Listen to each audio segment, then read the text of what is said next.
we finally have the Corvus OS based on Android 13. One of the best custom ROMs which was based on Android 12, or maybe one of the famous custom ROMs out there. It's now available with the Android 13. Android 13 is good and Corvus OS is here. By the way, I will show you some of the things which are actually not good in this initial one. So stay tuned and make sure to watch this video till the end. If you're able to notice, the settings UI is just same like the Android 12 or Android 12.1. If you don't know, Corvus OS was too late when it comes to Android 12 times, and Android 13 is already here from some time. A lot of customers already adapted. Corvus OS is still not coming to this Android 13 yet. I will talk about all those things. Of course, based on Android 13 is what we are talking about, so things are basically same.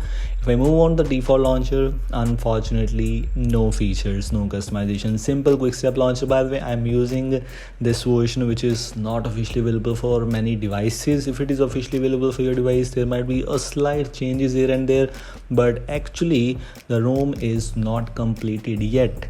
It will be available with official tag with all those customizations very soon, and whenever it will come, I will definitely make a video on that. But this is what we have first look hands-on.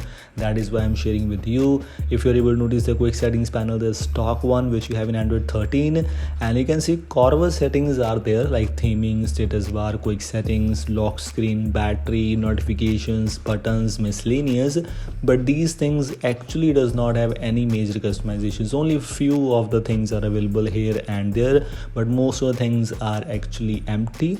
I'll show you, but first of all, if you take a look at some things which are included like status bar customizations, we have the options related to icons, whichever icon you want to enable or disable, double tap to sleep, 4G icon, roaming indicator, which is a kind of a useful one for some of, and if you don't want to use it, you can simply skip this thing.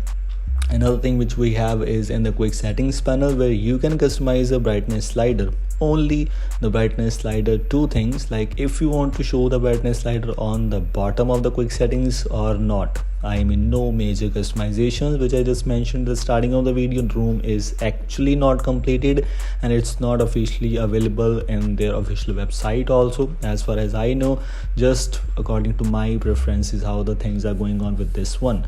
Lock screen already has the double tap to sleep, no major things. Here comes other options which are available here, because no major things, no major customizations. That is why I'm not going to show you some more things or extra things which are of no use.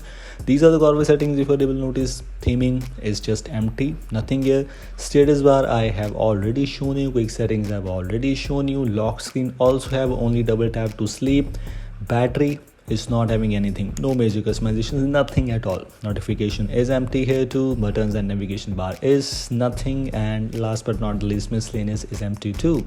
So basic ROM is not complete, but whenever official will come, I'll make a video on that one for sure.